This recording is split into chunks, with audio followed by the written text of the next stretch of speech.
Blog Talk Radio. Hello, everyone. My name is Alan Popcotter, and you're listening to Call Talk for July 18th, 2018. Today's topic is fair trade outsourcing, sustainable, ethical, and profitable. If you are listening live, we invite you to be part of the show and ask questions. Here's how you do it. Email me at calltalk@benchmarkportal.com. I want to remind everyone that all of our shows are archived and available to listen to at benchmarkportal.com any time of the day. And now I'd like to introduce the host of Call Talk, Bruce Belfiore.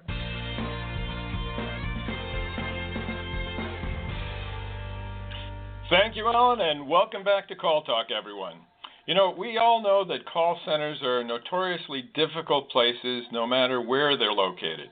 And employee attrition is oftentimes high. Absenteeism is a major problem, especially in many offshore outsourcing operations. Well, today we're going to talk with an industry visionary who is bringing what he calls fair trade outsourcing to the way these offshore outsourced call centers are managed and turn them into desirable workplaces. That person is Mike Dershowitz. Welcome to the show, Mike. Thanks for having me, Bruce. I'm really excited to be here and show a little bit to the world about fair trade outsourcing. Okay, great. Well, for our audience, Mike Dershowitz is the CEO of Rethink Staffing, a social impact outsourcing company that aims to make a measurable impact on the lives of people in developing populations. His idea is to put as many people as possible into impact sourcing work that pays people up to 3 times the poverty rate of the country they live in and provides them skills in a context that makes them more productive and more happy. This will eventually help them become capital owners and contribute to the economic development of their respective communities. Mike believes he can achieve this goal through social impact outsourcing, a managerial framework that he has developed based on impact sourcing and principles of social economics. So, with that, I'd like to, again, welcome you to the show and ask you a first question, Mike, which is, what's the philosophy behind fair trade outsourcing and how does it work? Yeah, thanks, Bruce. That's a great start. And, you know, as a social economist, I really believe that entrepreneurs can help shape society to better take care of its people. You see a lot of business leaders questioning whether or not business's sole goal is to just make profit.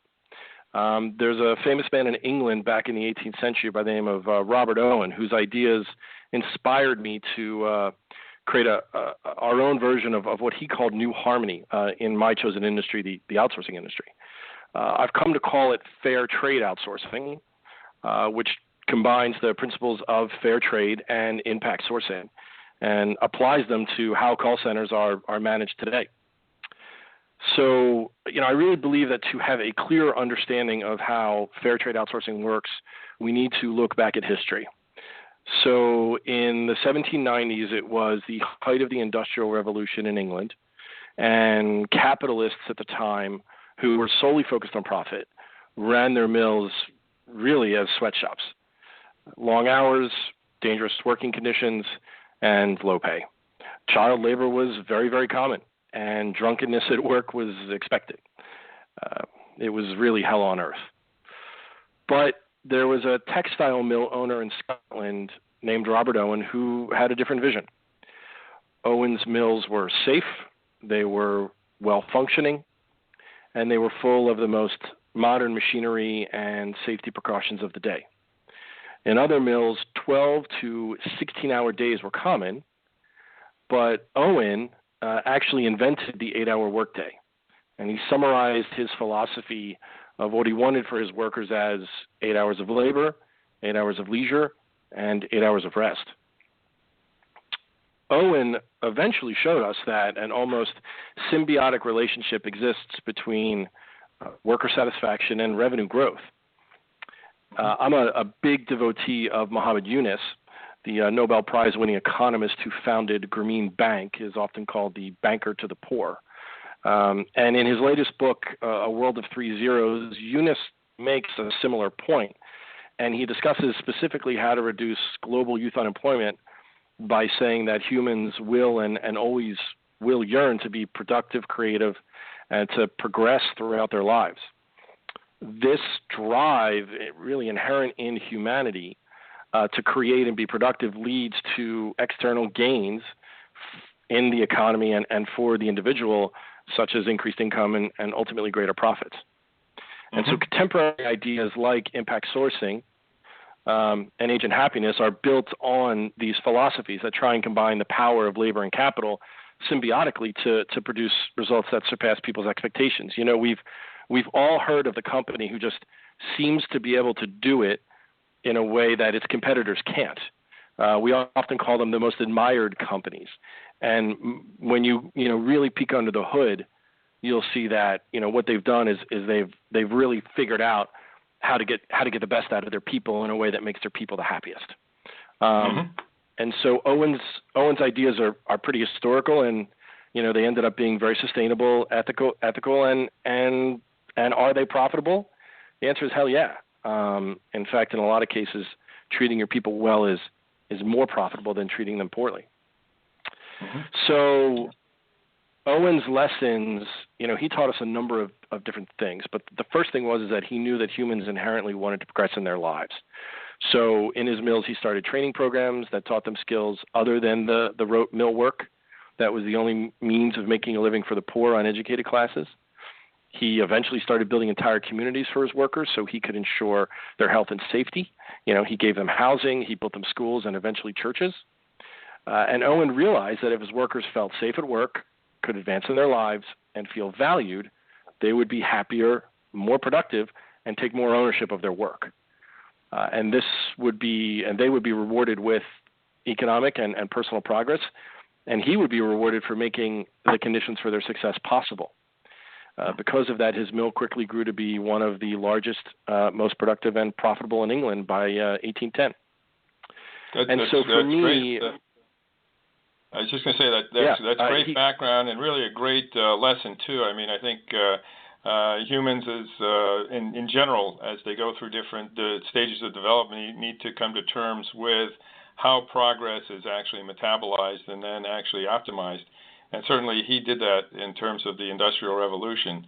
If you take the case of Italy that I'm very familiar with, about a century or so later, a guy named Camillo Olivetti did something similar in northern Italy to make sure that his workers were taken well care of.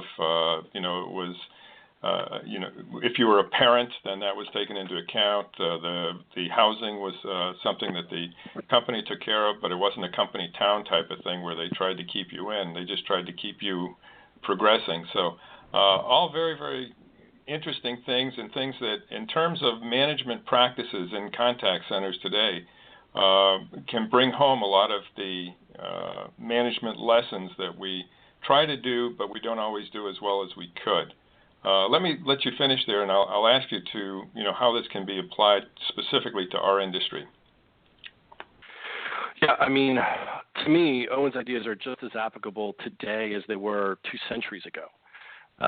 Even though we now have sophisticated techniques and computing power that gives us great models, that we've tried to develop to manage our resources for results, we sort of continue to ignore the value that employees bring to the organization at the most basic level.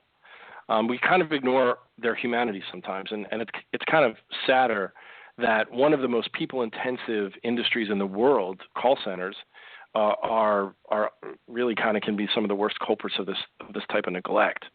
And so, as we look forward to the type of management techniques that really work, we see a number of things, but certainly, first and foremost is safety at work, positive work environment, and then ultimately, fair pay.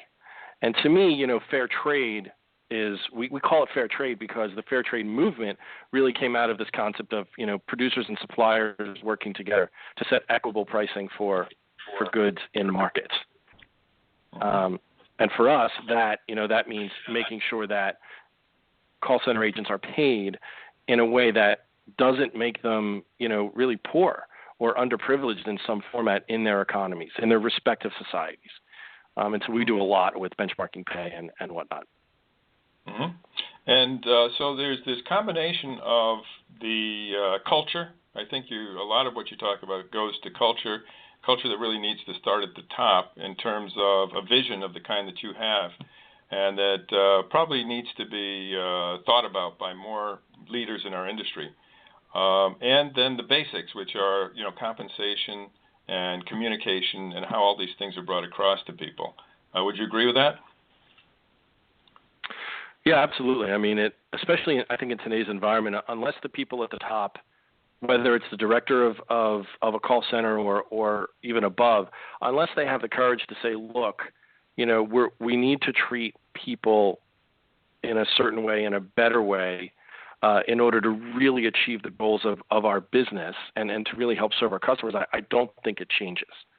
Culture is, they say, I once heard a very famous quote that, if you don't, as a business leader, if you don't build your company's culture, your people will build it for you, and it won't be what you want, and certainly won't be what you like. Right. And so it does have to start from the top, and that's why, at least for us, it made sense to really build the company around that concept of fair trade. So. Mm-hmm. And that concept of fair trade was clearly communicated to the agents and to the supervisors, other people in the center. Is that correct? Yeah, that's right. It's very easy for us to communicate it these days because all they have to do is ask their friends. Mm-hmm. These days, people ask.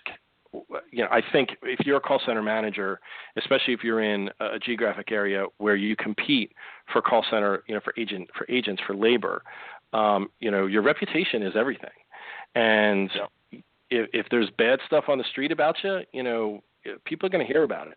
I think in the developing world, especially in certain parts of the world where societies in general are more communal, and we're definitely talking about Southeast Asia and South Asia, in those societies, people talk to people all the time. And so if you've got a bad rep on the street, people are going to hear about it. And honestly, Bruce, I mean, I'm talking from experience, because when we first got into this industry, I think our ideas were pure, but our methods hadn't really been developed. And we made mistakes.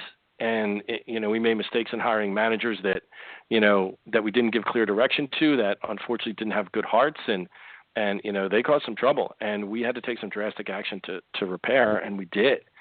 And in seeing us treat other agents or people well, that's how our culture gets enforced. So when I talk to my learning and development people, I tell them, look, it's your job to communicate the information and make sure that there's enough of it in people's heads so that when they live the culture on a day-to-day basis with their managers, with their colleagues, in doing their jobs, they can see those examples happening in real life, in real time.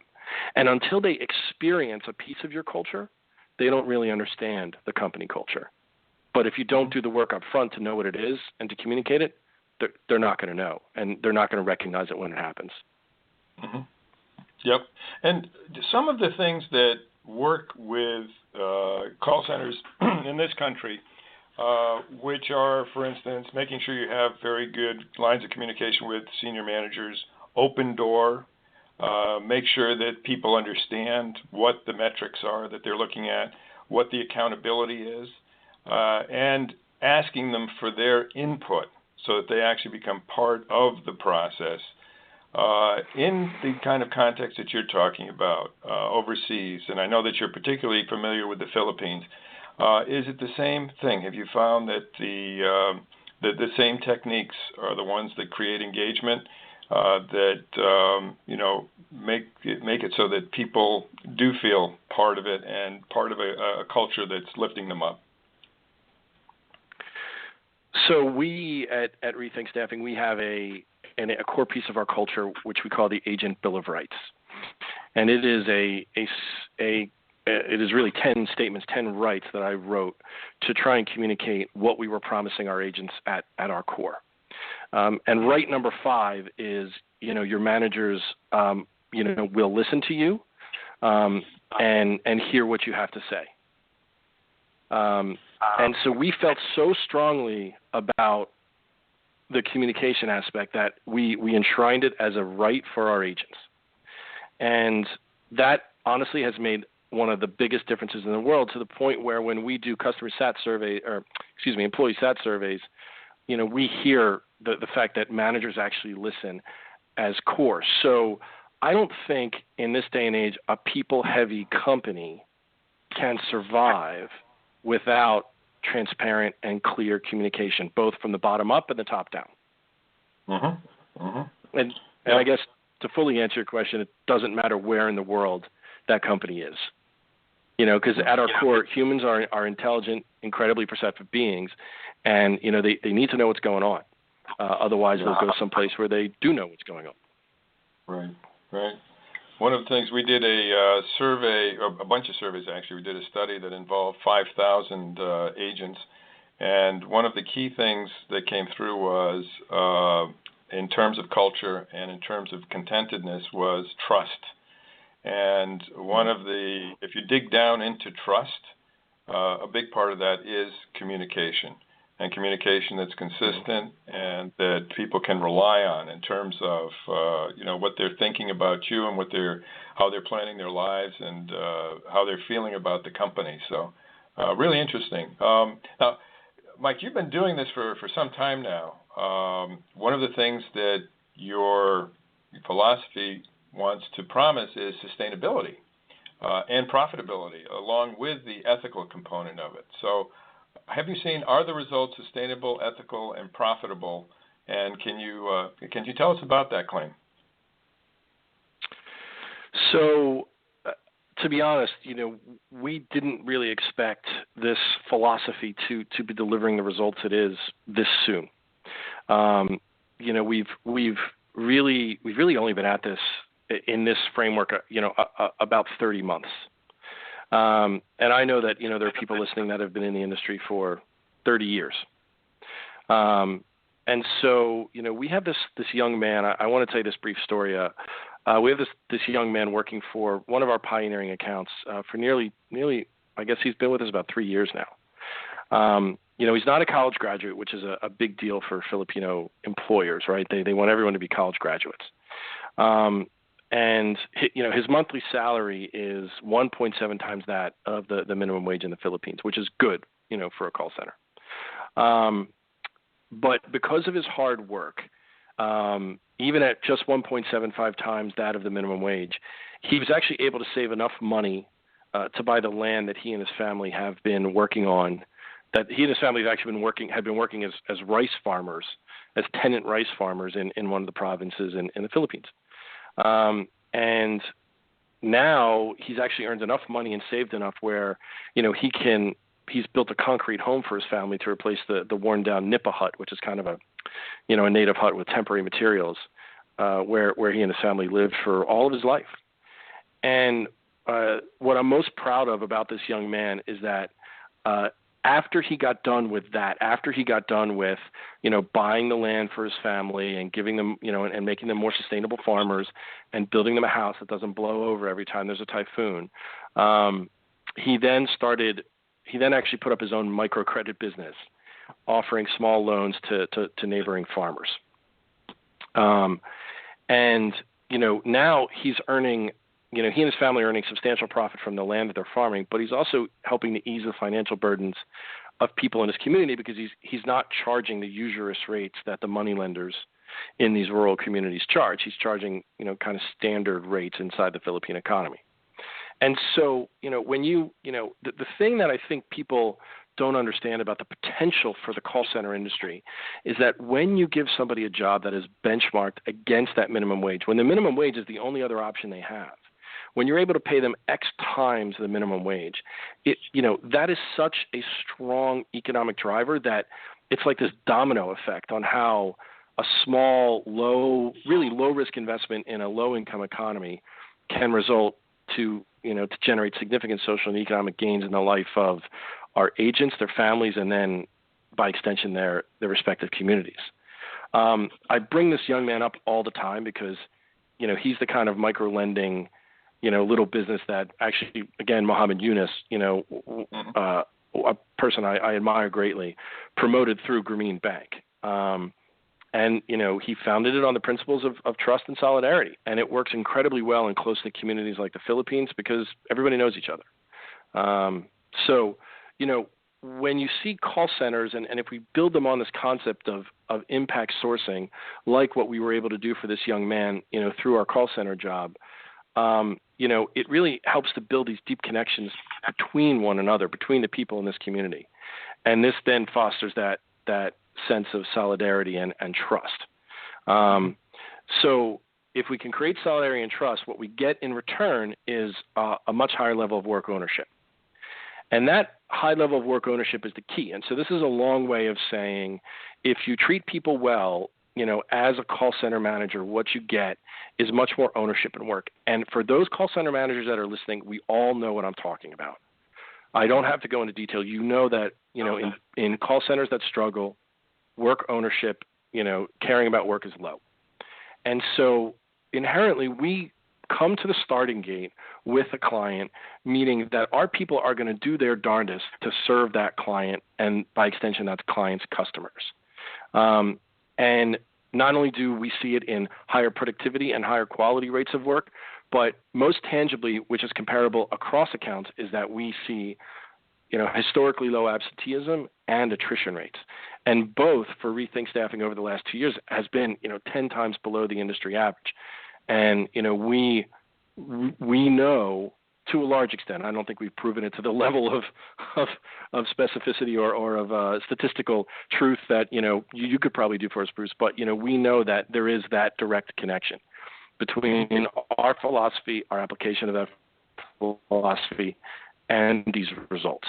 And so to me, that really shows how we can be sustainable, ethical, and really profitable. And I think if other companies and other call centers think about that philosophy and work to apply it, I think they'll get similar results. Mm-hmm. Excellent. Great insights. And, one of the things I was thinking about was you were talking about the community and sense of community that exists in some other places. But what's happened with social media is it's not exactly the same kind of community, certainly, but it has created community, and it's created buzz, and it's created, the means by which people communicate with each other and get the word out. And as call center managers, there's all kinds of implications to that. Obviously, we won't get into them here. But one of the ones that you were talking about was how it has a big impact on reputation in places like the Philippines because people talk to each other. And the same thing is true for, managers in the United States, in Europe, or wherever they may be listening from. Because of the existence of social media, because that will create community and communication that either is going to be positive or is going to be negative. And if it's negative, it's going to have a negative impact on you in terms of the kind of hiring you can do and the kind of culture that you can build, which you've talked about so well here. That's great. Well, before we go to listener questions, is there any other point that you'd like to bring up, Mike? I guess the one thing I want to say to everyone is that I don't necessarily think we've changed the formula for managing people, that significantly. I think we still, at our core, we're still a call center. We're still an outsourced call center. We still apply industry best practices when it comes to things like IT and compliance, and as well as other things we use to motivate people, like performance bonuses or individual contests or things like that. But I think what we do is that we've built it on this sort of trusting and empathetic really framework. And more than anything else, we always ask, hey, what's going on in our agents' lives? And instead of asking, are they having a problem at home? Is somebody sick? We ask those questions, but we also say, what's going on in their economic lives? Really, as an actor in their society, in their economy, how are they doing? And so I do want to talk about quickly a project that I've recently greenlighted that I'm really excited about, which is, transportation in the developing world is a core driver of absenteeism, and it's also a huge insecurity when it comes to how people live their lives, relying on public transportation. And it really spends a lot of time. And so we're currently raising funds to actually start our own microcredit program to buy our employees a small batch of motorcycles for them to use in their daily use. And the idea is to let our agents ride the bikes while they pay off the cost bit by bit without interest. And it'll really give them a lot of extra time in their day. You know, some agents, even though they may only live, 4 miles or 5 miles from the office on public transportation in the developing world, that could be an hour and a half commute. And so, we think that this is a small amount to make a huge impact and a worthy investment in their future. So we're always looking for things like that. And it's because we look at the economics of what's going on in their lives. Very cool. And when you think about it, the kind of thing that Owens did and that Olivetti did in terms of trying to figure out what are those basic needs, and maybe a little bit more than the basic needs that people have, that you could make it easier for them to actually acquire, because sometimes there's simply barriers to acquiring it, what you're trying to do with transportation and that sort of thing. Very, very good. Very good to hear. I was thinking, I did a webinar yesterday that was calling Measuring Your Culture. And really, there are ways to actually do that. And I think you're on to some very exciting ways of doing that. Well, with that, let's turn things over to Alan a second. I think he's got a question or two from the listeners. Alan? Yes, we got a couple questions in, and this one is from Lisa. If we are an in-house contact center, can we apply the same principles you talk about? Yeah, I think actually in-house contact centers probably have more freedom than outsourced contact centers would, because you've probably only got one set of decision makers to convince, whereas an outsourced call center may have their own internal management and then client management, to convince if changes are to be made. Outsourced contact centers also can get squeezed by their contract arrangements. So the first thing I would say is yes, absolutely you can. I think you'll have an easier go at it than we necessarily do. I mean, we certainly turn down business frequently because people are asking us to operate in a way that we don't believe in. And so you can. And I would tell you that the first thing to do is to take a look at your compensation structure and benchmark it against your local community. I think I've sat in front of a few contact center agents when I ask them, what they pay. Nobody pays the federal minimum wage anymore. That's not realistic. But even if you're paying in the U.S., $9 an hour, $10 an hour, you may or may not be surprised to learn that at $9 or $10 an hour, that that person is a member of the working poor in most places in the United States. And so, like it or not, you're employing poor people. And you may not think of them that way, and they may not appear that way, but economically, that's the truth. And that poor person has a lot of other challenges and hurdles in their lives that, the rest of us don't. And, I would encourage you to be thinking about how do you get them out of being poor. And, you'd be surprised what an hour or two, $1 or $2 an hour raise can really do economically, to someone that's poor. So. And, if you need a justification for that, beyond the social and all that sort of thing, if you're worried about the bean counters, and let's face it, Mike, in the contact center field, we have people who tend to be right-brained, who tend to be people, et cetera. For many of them, the worst day in the year is when they have to go in and talk to those bean counters on budget matters. And the reason, I'm very sensitive to this issue is because I come out of the finance world, but have now been totally enamored with the world of customer contact. And so I see this clash of cultures going on all the time. And if you have high turnover, and if you're able to make a case that, in fact, you could reduce that turnover, turnover is extremely expensive, and it's very few centers that actually compute the cost of turnover. If you actually compute the cost of turnover, and we've done that with many of our clients, you can find that maybe raising your wages will in fact bring down the turnover and will in fact save you money in the long run. So Yeah. Anyway. Dead on. Well, yeah, I want to extend that, Bruce, because that's a dead on point. And to kind of show you the sort of efficacy of that idea, of the idea of fair pay, or in the United States paying a living wage. We don't. Most call center contracts are written such that the vendor pays for attrition. The client doesn't pay for attrition, right? It's the vendor's responsibility to train new people and get them, to a productive place so that the client has a seamless experience. Well, we've gotten to the point where we won't take those terms in new contracts. We won't take terms where we have to retrain because we deliver, a very low attrition rate. And so whether you're an internal contact center manager or an external, there are true financial gains to be had, Bruce, you're absolutely right, by attacking that attrition rate, by giving people a living wage. So. Mm-hmm. Okay. Very good. Thank you. Alan, do we have any more questions? I think maybe we have time for one more question before we end the session, but this has been fabulous. Yes, we have another one from James. He says, how do you measure economic and social progress for your agents? So we measure economic and social progress in a bunch of different ways, but the core one is, you've got to understand really, two key metrics when it comes to compensation. So I'm going to focus on compensation because I know we don't have a lot of time. Number one is, what's the minimum wage? Right? If you're in the United States, even if you're outside the United States, a call center job should not be and cannot be a minimum wage job. You just won't attract the type of people that can be successful.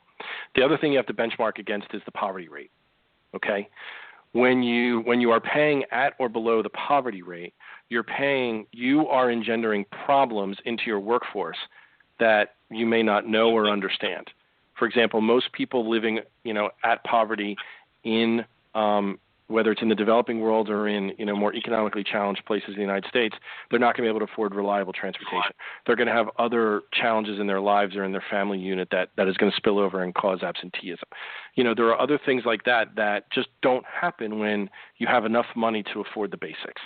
Health, of course, is an issue. We've all heard about these food deserts, they call them in the inner cities. So first and foremost, think about compensation, think about and benchmark it. All this data is available. You just have to go to the Labor Department's website. All this data is available for your local area, so you can know. But again, if you do nothing else, ask, what's the minimum wage and what's the poverty rate in my area, and really see where your pay measures. Okay, that's great. One of the things actually that I could insert here too is the compensation issue can sometimes become a source of a lot of creativity.